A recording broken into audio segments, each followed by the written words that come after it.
ನೇರ ತೆರಿಗೆಗಳ ಕುರಿತು ಹಲವಾರು ಪ್ರಸ್ತಾಪಗಳನ್ನು ಕೇಂದ್ರ ಹಣಕಾಸು ಮತ್ತು ಕಾರ್ಪೊರೇಟ್ ವ್ಯವಹಾರಗಳ ಸಚಿವೆ ನಿರ್ಮಲಾ ಸೀತಾರಾಮನ್ ಅವರು ಇಂದು ಸಂಸತ್ತಿನಲ್ಲಿ 2026-27ರ ಕೇಂದ್ರ ಬಜೆಟ್ ಭಾಷಣದಲ್ಲಿ ಘೋಷಿಸಿದ್ದಾರೆ.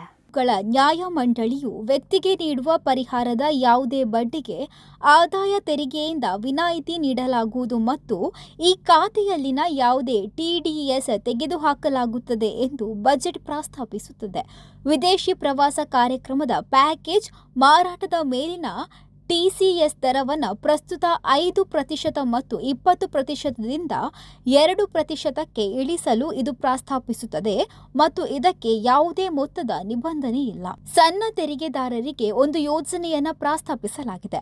ಇದರಲ್ಲಿ ನಿಯಮ ಆಧಾರಿತ ಸ್ವಯಂಚಾಲಿತ ಪ್ರತಿಕ್ರಿಯೆಯು ಮೌಲ್ಯಮಾಪನ ಅಧಿಕಾರಿಗೆ ಅರ್ಜಿ ಸಲ್ಲಿಸುವ ಬದಲು ಕಡಿಮೆ ಅಥವಾ ಶೂನ್ಯ ಕಡಿತ ಪ್ರಮಾಣ ಪತ್ರವನ್ನು ಪಡೆಯಲು ಅನುವು ಮಾಡಿಕೊಡುತ್ತದೆ.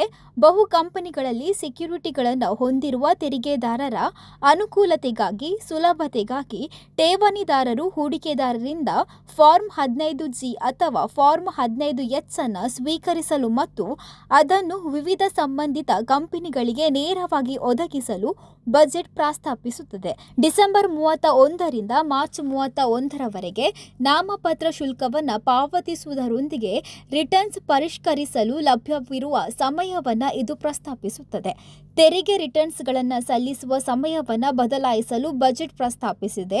ಐಟಿಆರ್ 1 ಮತ್ತು ಐಟಿಆರ್ 2 ರಿಟರ್ನ್ಸ್ಗಳನ್ನು ಹೊಂದಿರುವ ವ್ಯಕ್ತಿಗಳು ರಿಟರ್ನ್ ಸಲ್ಲಿಕೆಯನ್ನು ಜುಲೈ 31ರವರೆಗೆ ಮುಂದುವರಿಸಬಹುದು ಮತ್ತು ಆಡಿಟ್ ಮಾಡದ ವ್ಯವಹಾರ ಪ್ರಕರಣಗಳು ಅಥವಾ ಟ್ರಸ್ಟ್ಗಳಿಗೆ ಆಗಸ್ಟ್ 31ರವರೆಗೆ ಸಮಯಾವಕಾಶ ನೀಡಲು ಪ್ರಸ್ತಾಪಿಸಲಾಗಿದೆ.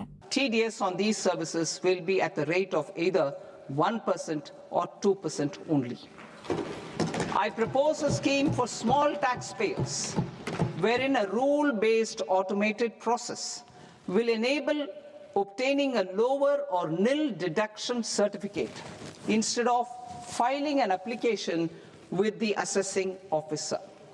For the ease of taxpayer holding securities in multiple companies, I propose to enable depositories to accept Form 15G or Form 15H from the investor and provide it directly to various relevant companies.